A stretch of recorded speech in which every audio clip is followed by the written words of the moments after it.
Bonjour, dans cette vidéo, nous allons voir ensemble comment utiliser la diplomatie pour défendre vos intérêts lors d'une négociation.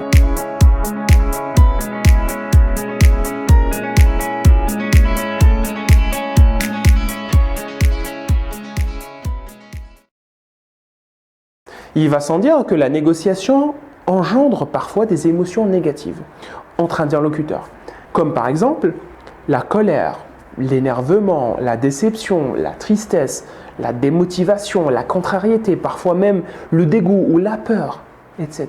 Et face à ces émotions que je viens d'énumérer et d'autres encore, il faut essayer au maximum de rester diplomate avec votre interlocuteur. Parlez, argumentez, échangez, défendez vos opinions, vos intérêts, mais avec diplomatie. Voici donc un exemple de ce qu'il ne faut pas faire. Vous êtes qu'une bande de charognards, de profiteurs, vous êtes sans cœur.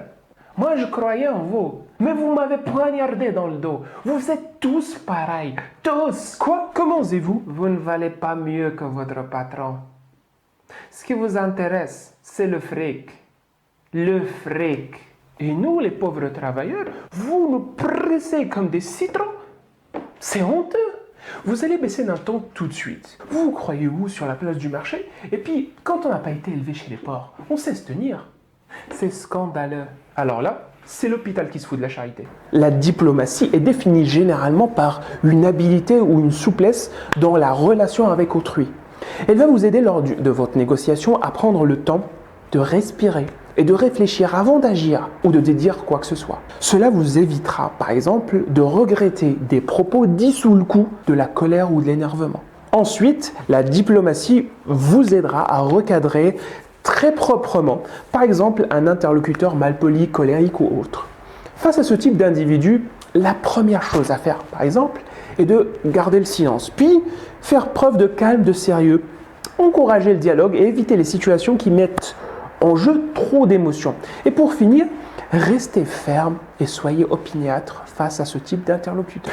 Reprenons notre exemple précédent et voyons ensemble ce qu'il faut plutôt faire. Vous êtes qu'une bande de charognards, de profiteurs, vous êtes sans cœur. Moi, je croyais en vous, mais vous m'avez poignardé dans le dos. Vous êtes tous pareils, tous. Vous ne valez pas mieux que votre patron. Ce qui vous intéresse, c'est le fric.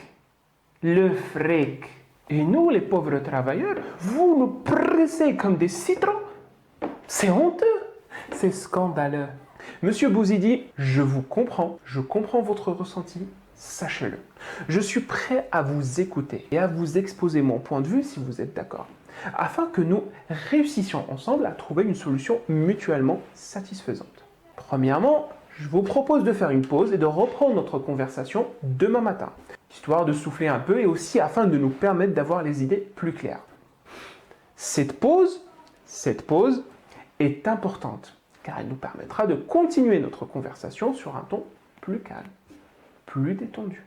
Je sais que vous êtes nourri de bonnes intentions, monsieur Bouzidi, mais les critiques et les injures à caractère personnel avancent rarement une négociation.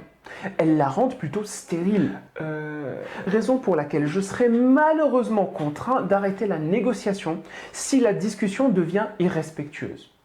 Bien évidemment, je ne souhaite pas que cela arrive, et je suis sûr que vous non plus. Oui, bien entendu, mais ce que je voulais dire, c'est que je vous invite à garder à chaud tous vos arguments, monsieur Bouzidi, et à me les exposer demain matin.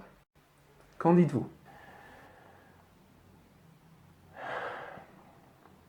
Ok, c'est entendu. C'est tout pour cette vidéo, je vous remercie de l'avoir vue. S'il y a des points, des conseils que vous avez captés, qui vous ont semblé plus pertinents que d'autres, n'hésitez pas à les mettre en pratique pour faire monter votre compétence.